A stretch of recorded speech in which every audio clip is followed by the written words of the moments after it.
Gusti itu adalah salah satu manusia yang harmonius gitu buatku. Ini dari awal sampai akhir itu adalah suatu karya yang maksimal, aransemen yang maksimal, komposisi maksimal. Ini tuh nggak semata-mata tentang Gusti gitu, tapi tentang orang-orang yang dia cintai. Ya senang dan bangga sih, bangga sama Gusti yang jelas.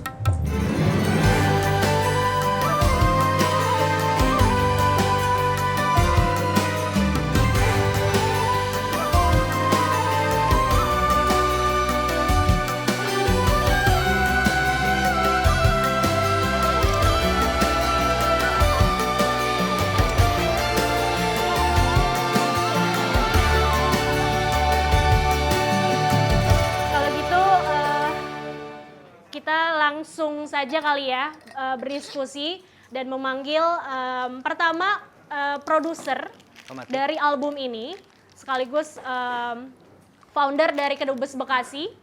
Silakan Mas Vitor Faris.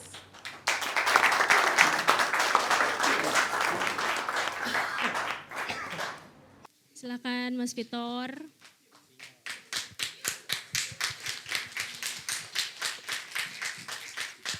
Selanjutnya, Nehru Rindra selaku sahabat dan kolaborator di album Andy Coop.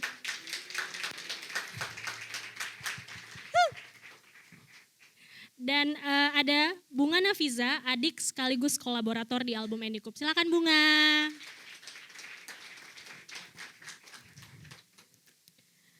Oke, apa kabar Nehru? Itu pertanyaan semua orang ya? Oh iya. Cek. Baik, Cek. baik. Apa kabar semuanya?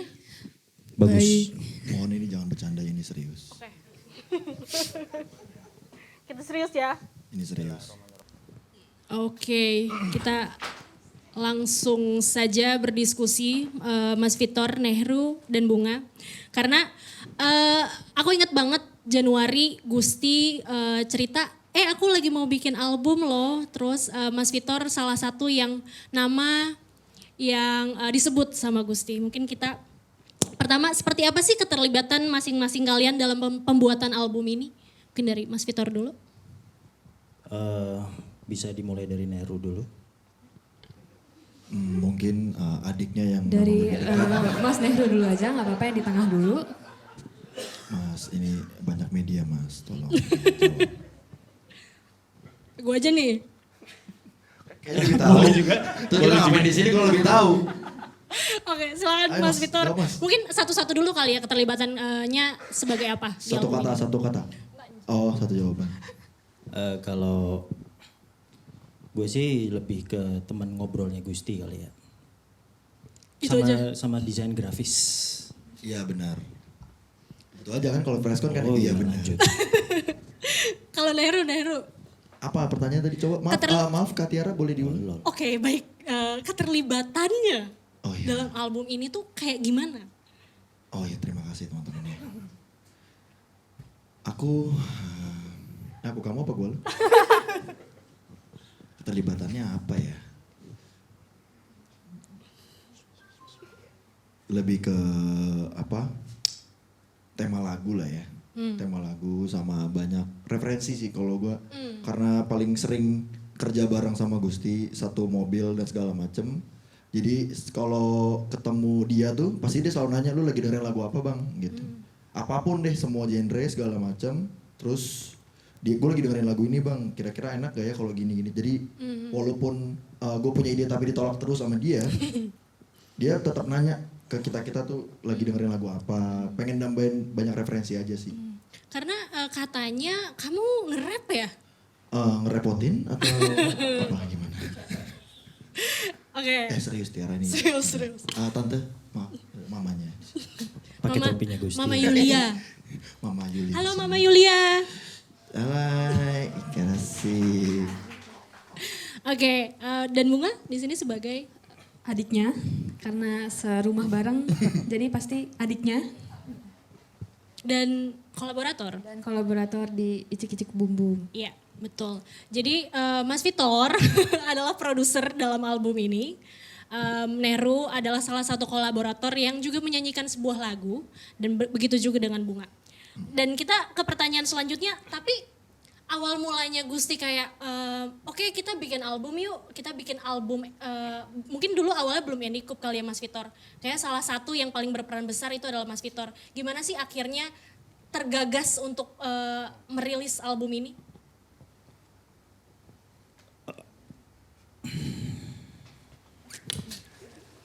Menjual kesedihan nih bro kita bro. Mau nangis. Enggak. Terima kasih udah datang meskipun orangnya udah nggak ada, tapi kita sangat appreciate teman-teman mau datang ke sini, mau meluangkan waktunya gitu loh. Gusti itu dia bikin lagu itu kan banyak banget ya. Cuman kenapa ketika terus tajuknya album itu jadi Indie Cup itu karena semenjak Pak Timur ayahandanya Gusti meninggal, itu Gusti itu kayak merasa punya tanggung jawab lebih gitu loh. Kayak punya ada dorongan gitu loh untuk kembali mempopulerkan genre Indie Cup ini gitu loh. Banyak kita ngobrol sama Gusti gitu loh. Dan pertama kali lagu yang diciptakan setelah Pak Timur meninggal itu Diculik Cinta itu. Jadi dari Diculik Cinta itu langsung dia itu kayak berusaha. Gusti itu orangnya sangat rapi ya. Dia sangat detail banget sama Lagu apapun itulah gitu loh. Dia gabungin bossa nova, dia gabungin dangdut, dia gabungin musik endukupnya almarhum Pak Timur gitu. Dia digabung-gabungin semua terus dia ngeriset. Dia bahkan bikin slide presentasi gitu loh. Indie Cup tuh ini mas gitu loh. Dia datengin Om Yusak, dia ngedatengin Mama Yulia. Dia banyak ngobrol, dia menceritakan tentang Indie Cup ini. Gimana kalau misalnya kita angkat ini ke depan gitu loh. Setelah Gusti bikin Diculik Cinta, terus ada beberapa lagi. Bahkan waktu dia setelah nyelesain album yang Du Gusti itu, dia itu bikin satu lagu yang Menunggu Ujung ini. Itu sebelum Diculik Cinta gitu loh. Waktu itu memang Gusti itu gini dia itu. Gusti itu kalau sebelum Diculik Cinta, kalau manggung tuh selalu grogi ya bro. Enggak pede. kan ya katanya. Enggak pede gitu loh. Jadi kayak dia bercanda nggak ada yang ketawa apa gitu. Mesti tiap turun panggung itu, Mas sorry ya gue nggak pede. Ya nanti kita cari caranya gitu loh. Jadi selama ini Gusti kan kalau bikin lagu itu kan kayak Jay-Z, pop pelan gitu kan. Terus waktu itu sempat ngobrol, Gus coba deh Gus, maksudnya lu kan masih muda nih kan. Terus detak jantung lu itu kan dak. Coba deh lu ikutin detak jantung lu buat bikin lagu yang mungkin lu bisa lebih enjoy ngebawainnya. Lah dari situ gak lama tuh berapa hari kali ya bro ya. Berapa hari itu Gusti langsung datang lagi bawa Diculik Cinta itu. Ini mas sesuai sama detak jantung gua gitu loh waktu itu. Lah ketika di situ itu langsung dia banyak cerita tentang Indie Cup gitu loh. Cuman dulu bokap gue sendiri nih mas ngejalanin ini. Bahkan dia tidak punya tim buat mempromosikan atau menggaungkan genre Indie Cup itu sendiri. Tapi di kalangan teman-teman UNJ segala macam, temannya Gusti, itu Gusti selalu ngomong ini genrenya apa? Indie Cup gitu loh. Bahkan pas dia kuliah udah dia sampaikan ya? Bahkan kuliah udah nyampein itu gitu loh. Jadi kayak misalnya ada teman kabar burung ditanyain genrenya apa nih? Jadi mereka sendiri bilangnya Indie Cup gitu loh, enak di kuping kayak gitu-gitu aja.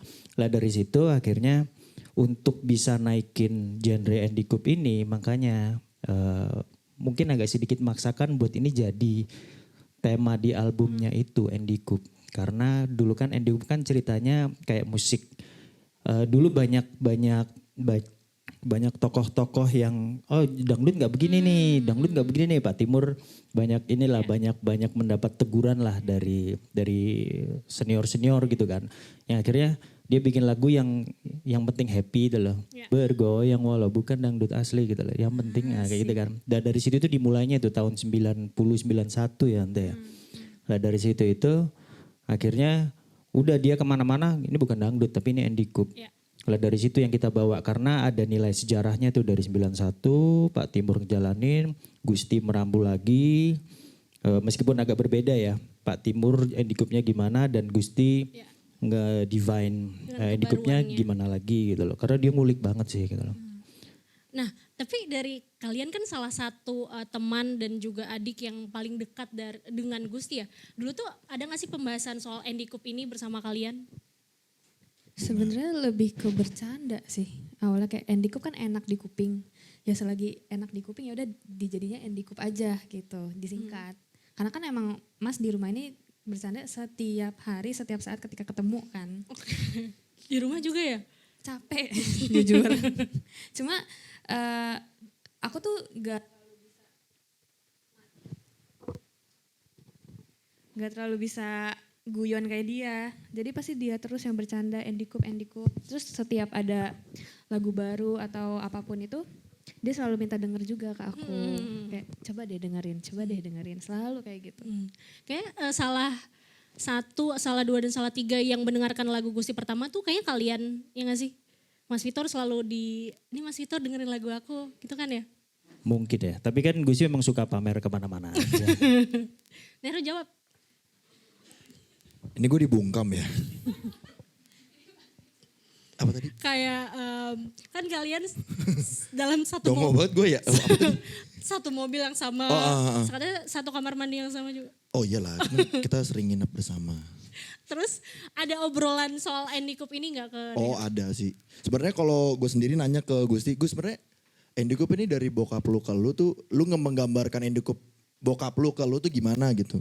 Kalau Gusti pernah bilang ke gue tuh, gue sebenarnya gak pernah bisa suka sama satu genre musik. Jadi gue suka sama semuanya, gue coba biar gue suka aja gitu. Ya udah gue ambil dari semuanya. Tapi dia ada satu yang gak bisa dia ganggu itu sebenarnya kayak orkestra. Dia kan suka banget sama orkestra ya. Ya. Jadi kalau orkestra ya udah nih dia tahu jenis ini. Cuman kalau kayak buat musik, buat dia bikin karya tuh, Andy Cup ini gue tanya, ya karena gue nggak tahu ya bang, gue jazz suka, semua suka gitu. Jadi sampai gue kasih dengerin hip hop yang maksudnya yang aneh banget gitu, dia bisa dengerin satu album di mobil tuh bisa. Jazz rap tuh cari yang anehnya di mana, sama dia diambil. Iya, iya. Jadi ya beneran dicampurin lah gitu. Mungkin kalau Jawa campur sari kali mas ya. Cuman kalau dia campur aduk lah kalau dia nih bang. Oke. Nah, tapi dari obrolan-obrolan kalian itu kan sebelumnya tadi kayak Mas Vitor bilang ya, kayak Gusti mengeluarkan Du Gusti dan bahkan single-single dia yang lain kan banyak dan mungkin banyak juga kali yang masih tersimpan dan yang lebih mungkin slow, jazzy. Berarti apakah Andy Cup ini merepresentasikan Gusti sangat baik gitu menurut kalian? Ya silakan Muhammad Vitor Faris. Iya pastinya ya. Ya seharusnya Gusti sih belum selesai bro ya. Karena kita udah sampai 3 tahun ke depan soal inilah. Iya memang banyak masih ada lagu tapi nggak yang kayak di Andy Cup ini. Oh iya. Yang slow, yang jazzy gitu banyak memang. Cuman yang Andy Cup ini kayaknya tinggal ini deh bro ya. Yang apa? Yang lagunya model-model begini. Ada sih sebenarnya. Ada ya. Nanti kita setel di YouTube Kids masing-masing. Ci jangan ketawa maaf. Maaf kak ini boleh Wah, tolong ini keluar. Ini serius loh. Ini yang apa featuring sama Cici sama Bilal. Oh ada ya? Tapi gak kita setel hari ini. Sorry banget. Nanti itu pertanyaan nanti. Jadi Oh kayak gitu? Oh surprise gitu. gitu loh. Aduh Tiara gak briefing nih. Tadi briefing dia bro. Aduh kitanya yang lupa. Lupa. Tadi gue udah briefing. Lupa. Oh, ya, Sorry. maaf. Iya sorry. Ampun. Oke, mungkin lebih kayak penggambaran Gusti sebelum berpulang yang paling baik kali ya untuk Iya, Andy Cup betul. ini. Iya. Walaupun tabungannya tuh kayak masih banyak. Masih ada. Nah, tapi gue tuh kayak ngelihat Mas Vitor sama Gusti tuh gue gak kebayang tahu diskusi kalian tuh kayak gimana sih maksudnya. Tahu film Interstellar gak? Nah itu. Kita itu ngomongin bumi, ngomongin waduh. Bener. Jadi kalau sama Gusti itu, ya Cici temen-temen lah pasti kalau misalnya ngobrol berdua gitu ya. Pasti switchnya langsung serius gitu loh. Meskipun kita ngomong apa dia gak ngerti, gini-gini aja dia. Tapi secara feel dia itu dia kan orang yang gampang belajar kan sebenarnya. Gampang niru gitu loh. Oh, iya. Dia bahasa Inggrisnya itu a very good. Yes, the clever Yes, of yes the and no. brain. Brain. Pokoknya gampang. Dia Yes, peniru yes. yang baik. Yes, the clever of brain. Badminton mau. Sorry apa? Clever of brain. Jadi, Clever of brain. yes, Oke. itu Inggrisnya. Baik. Peniru clever of brain. Iya, Ya. betul. Fast learner. Iya, betul. Yes. Ya. Terus tapi Apa ya? akhirnya kayak diskusi apa sih yang akhirnya membuat si album ini? Maksudnya ada pembahasan apakah katanya sih tentang Indonesia juga nih? Kalau ngebahasnya tentang lagunya gitu ya, tentang lagunya itu memang dia banyak explore dari lagu-lagunya Pak Timur. Tapi untuk bagaimana menyampaikan pesan ini, pesan di lagu ini itu nggak tahu ya. Kita sering ngobrol tentang kita itu terlahir di Indonesia itu buat apa sih sebenarnya gitu loh. Kalau misalnya apa kita kerja aja, ngikutin apa kata perusahaan itu, apakah kalau kita sebagai penghibur kita menghibur aja gitu loh. Jadi purpose of life-nya Gusti dalam berkarir ini tuh sebenarnya apa gitu loh. Dan itu tuh.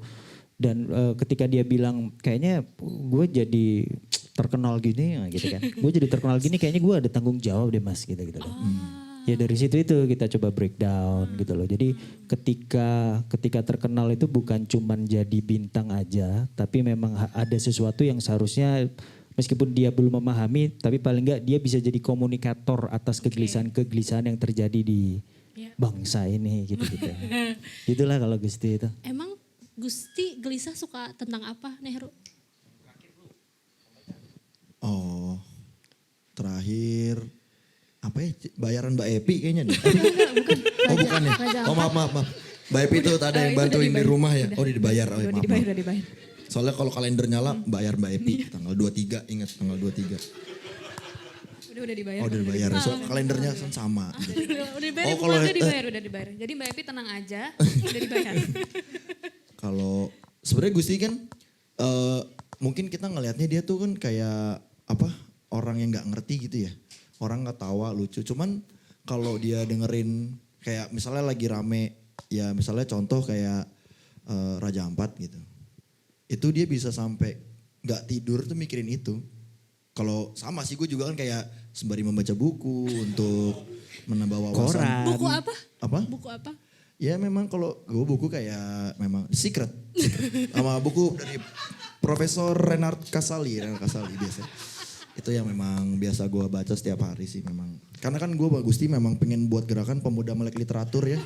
Jadi ya akan gue jalankan ini sih sebenarnya. Ya. Jadi maksudnya kalian memang juga suka walaupun bercanda tapi sebenarnya ada esensi. Itu artinya apa? Langsung ke Bunga aja kali ya. Kalau Bunga obrolan-obrolan tadi kegelisahan selain Mbak Epi ya ada lagi nggak yang suka kalian ceritakan bareng-bareng pas mau tidur?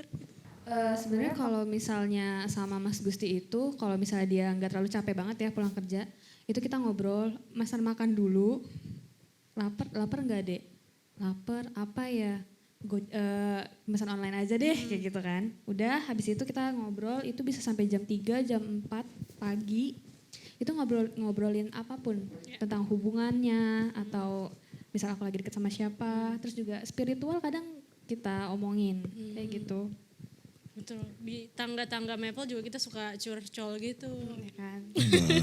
Coba Mbak Tiara. Coba kalau kita bisa nanya balik kan. Mungkin teman-teman media nih, Mbak Tiara emang curhatnya sama apa sih sama Gusti? Jangan. Ini lanjut. Lanjut. Oh gitu. Patah aja ya kita langsung. Oke, jadi buat nanti kita akan mendengarkan satu lagu. Kita akan mendengarkan 9 lagu. Tapi lagu pertama itu kolaboratornya adalah Nehru Rindra. Yes, it's me.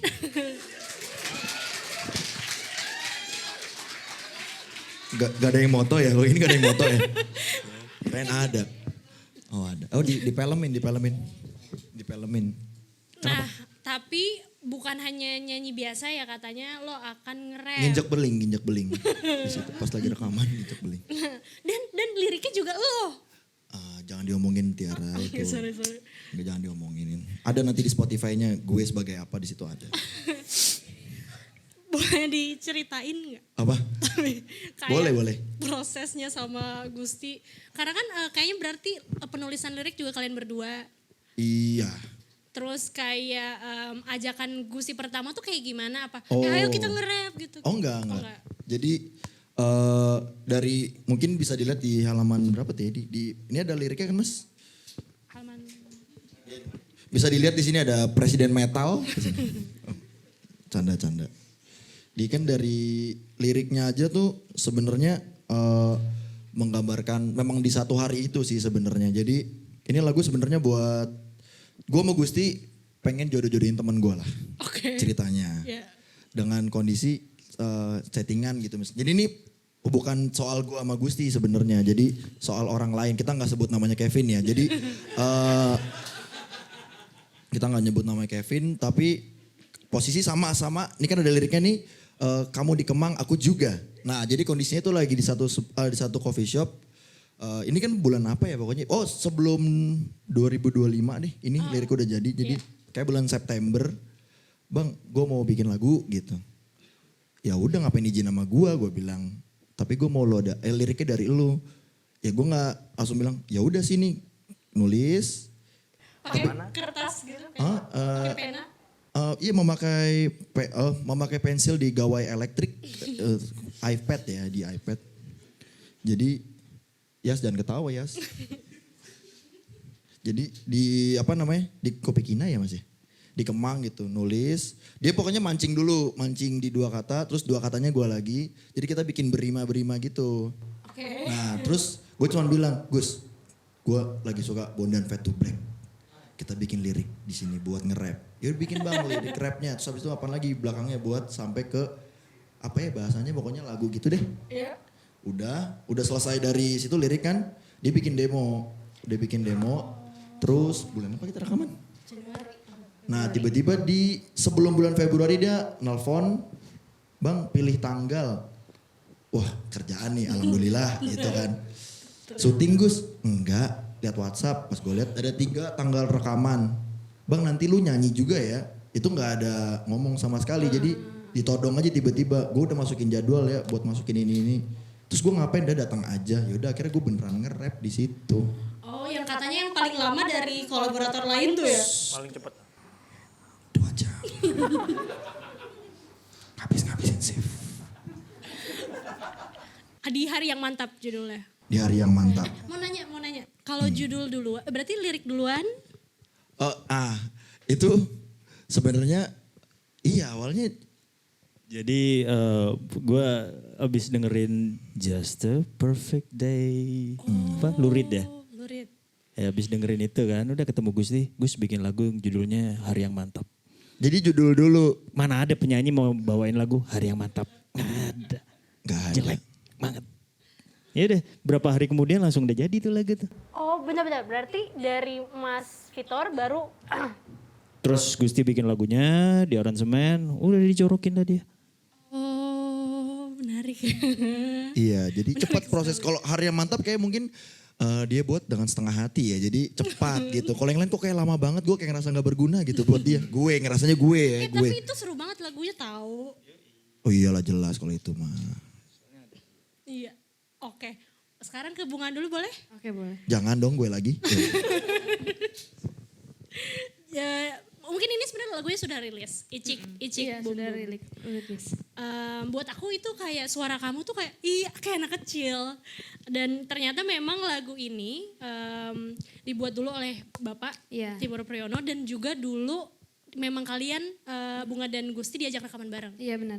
Nah, boleh ceritain nggak prosesnya dulu dan sekarang itu seperti apa? Kalau yang dulu itu seingat aku kan semua proses rekaman, syuting pun itu tuh dilakuin di rumah. Di bukit tuh dulu. Jadi semua bukit bencana.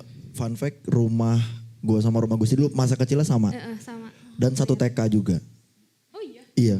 TK Hudal Islam 3. Ya kan tante bener kan? Jadi gue udah keluar Gusti baru masuk.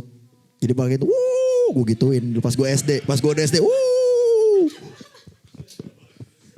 Nah, terus papa juga mau ngasih kenang-kenangan lah. kenang-kenangan jadi dibuatin beberapa lagu. Sebenarnya bukan icik-icik bum bum doang. Kayaknya ada tiga lagu. Jadi ada lagu icik-icik bum bum, ada lagu ulang tahun karena sama Indonesia apa ya? Indonesiaku. Terus dibuatin lah waktu kayaknya aku masih TK atau SD gitu.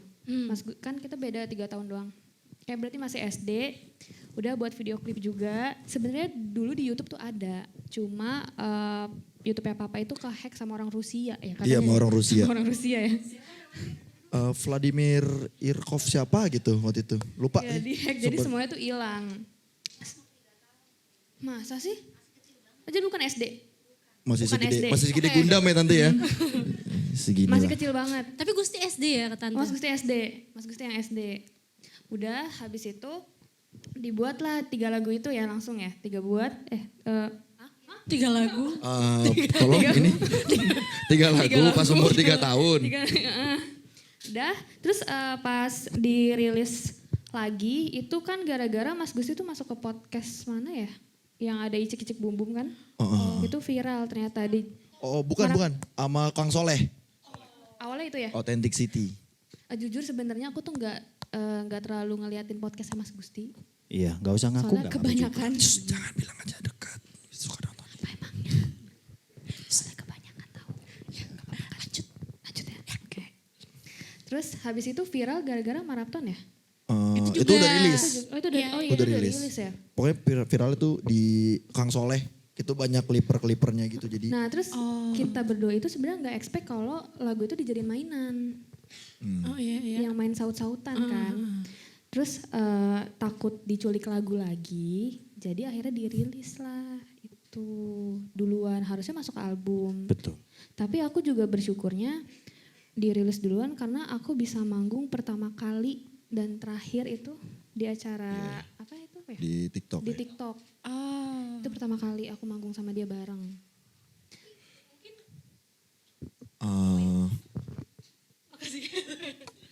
Udah satu. Cukup. Komedi. By the way ini kalau kalian lihat dari sisi manapun kayak ditunjuk rasanya. Emang ini setara lukisan Soekarno. Terus ini kan 1:1 juga ya. Benar. Ini bener Mas Gusti banget. Sebenarnya nih ada badannya. kakinya di mana cuman kita bikin kayak pitung nggak tahu di mana. Iya tadi kan gue di sini, dia di situ. Dia masih nunjuk gue. Coba lanjut Tiara, ini serius dong. Oke, nah ini baru Mas pertanyaan soal kolaborator. Siapa saja sih kolaborator dalam album Endikup ini? Ini ada Danila Riyadi. Oke, Danila Riyadi. Ada Bilal Indrajaya di sini. Bilal. Dan ada satu lagi tadi orangnya WhatsApp apa ya kita baca bareng-bareng ya. Boleh. Bang Nehru, aku kalau sampai di sana jam 5 lewat aman nggak acaranya gitu. Itu ada Hifzi Koir ya. Komika di sini baru WhatsApp nih. Udah ya. Sama ada Bunga, sama ada aku. Iya, betul. Tapi tapi kenapa di sekolah ini? Kenapa kita harus berada di sini untuk perilisan album ini? Hanya Vitor Faris yang tahu. Ya karena ini sekolahnya Gusti. Sebenarnya kan pengennya di UNJ kan ya, kampus dia kan. Yang nggak lulus itu ya? Itu. Lolos. Karena nggak lulus, satu-satunya sekolah akhir yang Gusti punya ijazahnya ya di sini. Terus di sini tuh banyak belajar tentang komposisi dia kan, banyak.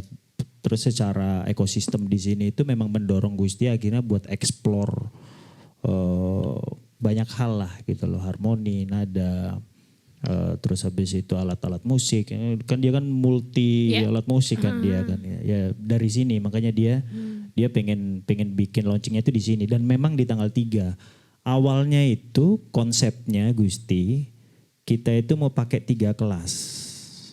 Jadi pertama apel, kita semua yang ada di sini harusnya kita apel dulu nih di depan. Gusti jadi kepala sekolah. Ada guru-guru yang menjelaskan Gusti pakai tampang apa? Gimana muka-muka seremnya Gusti? Pakai muka serem udah gitu. Udah terus habis itu nanti masuk ke kelas, ada 3 kelas waktu itu. Oke. Nanti ada nama-namanya siapa di situ akan masuk. Terus ada teman-teman Kocok Kongko sebagai gurunya nih. Oh. Kelas 1 ngajar biologi, kelas kedua Biologi ngajar bukan fisika. Oh enggak. Enggak. Itu sesuai kemampuan dari teman-teman Kocok Kongko, keahliannya di situ. Kiel ahli apa Kiel? Matematika dia Oh, oke. di kelas ketiga. Udah tuh dua-dua ngajar, terus Gusti akan masuk menceritakan tentang albumnya, masuk kelas lagi ceritain albumnya, masuk kelas lagi ceritanya kayak kepala sekolah yang saya punya karya, saya ini kalian harus dengar, dipaksa denger lah gitu ceritanya. Jadi kita pengen membawa teman-teman di sini itu untuk merasakan kembali ke sekolah gitu loh sebenarnya. Lah dari situ habis itu langsung 3 kelas ini barengan lagunya Gusti diputerin bersamaan. Awalnya gitu, tapi kenapa karena nggak Gusti udah lagi nongkrong dia di mana gitu kan, ya akhirnya kita ngumpulin satu gini aja. Ya. Jadi makanya kita ada di sini hari ini. Betul. Tapi sebelum mendengarkan full albumnya, menurut kalian bertiga, apa sih yang ingin disampaikan Gusti dalam album ini? Somai Bu, satu paling. Ada di liriknya Diculik Cinta itu ada di ujung. Gusti itu pengen menyampaikan anak muda itu harusnya punya optimisme yang tinggi. Terus punya daya imajinasi yang tinggi juga gitu loh. Karena kan kita tinggal di negara yang sangat kaya ini kan harusnya kalau kita nggak optimis ya kita bisa berperan apa di sini gitu loh. Karena kan sekarang musik-musik itu banyak yang ya pesimisme apa segala macam, yang happy juga ada. Gusti ingin mengisi di sisi optimismenya itu gitu loh. Makanya dia bilang Hari Yang Mantap itu jadi satu single fokusnya itu ya biar tiap hari yang mantap aja gitu sih dia. Ya apa ya kalau Gusti, iya sama sih tadi karena dari ketidakpedean dia di album pertama atau nyanyi di album di EP dia yang Platonis itu, ketika manggung ngelihat temennya salah aja main itu dia bisa panik banget. Mungkin Kiel tahu ya, kayak kan gitarisnya Gusti ya dari zaman susah ya Yal ya. Tapi Kiel tetap susah. Gusti itu kan super mega bintang lah. Iya. Jadi Kiel yang paling dekat sebenarnya sama Gusti, mungkin kalau banyak kerjaan bareng dan workshopnya juga bareng sama Kiel. Dan di cover album single yang apa sama Padahal lu, ada ya? teknologi itu Kiel sama Gusti ada. Mau nangis ya? Enggak. Mau nangis Apa? ya? Mau nangis. Ngantuk banget gue.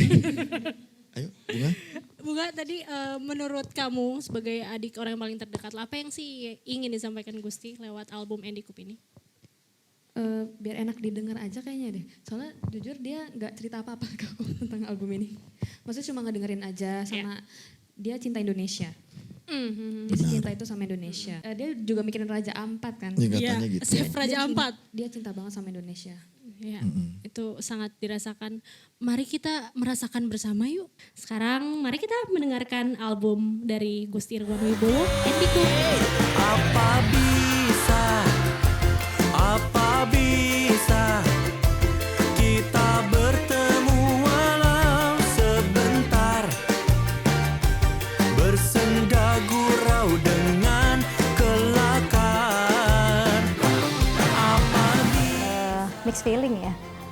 Sebenarnya terharu juga karena entah merasa kehilangan tapi di satu sisi juga terhibur gitu dengar karya-karyanya. Menurut gue ini salah satu masterpiece tahun 2025. Dari mulai komposisi, chord progression, melodi, aransemen, menggabungkan dangdut juga dan orkes, plus komedi, buat opini gue ini sangat sempurna. Feel-nya beda sekarang, lebih deep rasanya. Jadi lebih menyentuh gitu. Kalau bisa gue bilang sih ini albumnya achingly good, achingly brilliant. Album ini patut dirayakan lagi, dari track 1 sampai track 9 semuanya fresh menurut gue.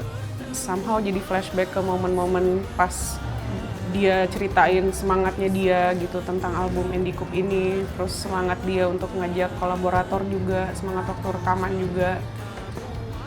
Itu bener-bener memori sih. Dan kayaknya Gusti sekarang di sini juga mungkin lagi Ci kayak gitu deh. Bisa aja gitu, tapi ya emang lain sih ini anak. Rasanya pasti jelas beda lah ya. Rasa dari lagu pertama sampai lagu terakhir kan dibuat seceria mungkin, sesenang mungkin. Tapi ketika ada berita Gusti nongkrong di tempat lain ya alias meninggal dunia, Gusti membuat suasana album yang senang tapi mempunyai perasaan yang sedih. Kalau ada orang komen sih ngeliatnya ini rasanya surreal banget nih, mixed feeling. Itu gue baru tahu sih ada kata-kata itu dan menurut gue itu keren. Jadi gue ngerasa surreal banget dan mixed feeling soal semuanya dan gue mesti mencoba untuk mencerna dan menerima. Asik. Terus menggabungkannya dengan komedi dan dangdut, nggak semua orang bisa itu tuh.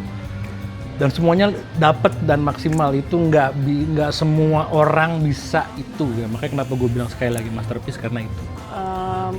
Banyak pesan-pesan yang lucu tapi dalam sebenarnya di sini dengan aransemen yang menurut aku tuh cocok kalian dengerin karena kalian kayak ngerasa dipeluk sama Gusti dengan tabla-tablanya dia gitu.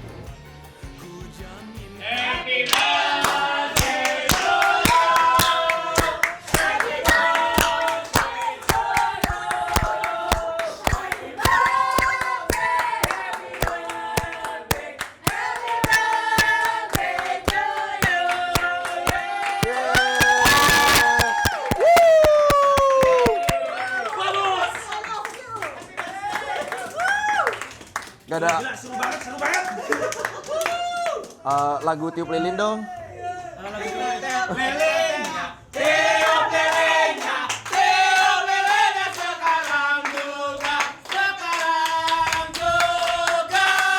Nggak tepat.